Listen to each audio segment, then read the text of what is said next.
वण था मेवो कनि पाण न खाइनि पंहिंजो।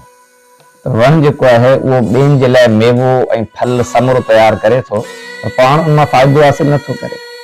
इतां इंसान जे लाइ इहो सबक़ु आहे त हू ॿियनि जे लाइ भलाई, नेकी, फलाही कमु, ख़ैर ख़्वाही करे बग़ैर के मक़सद, बग़ैर के लालच, बग़ैर के गरज।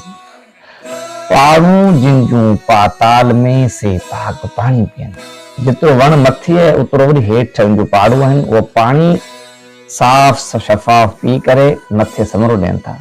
इतां मुराद इंसान जो ताल्लुक़ अल्लाह सां इल्म मारिफत, इल्म इलाही जी तरफ़ इशारो आहे।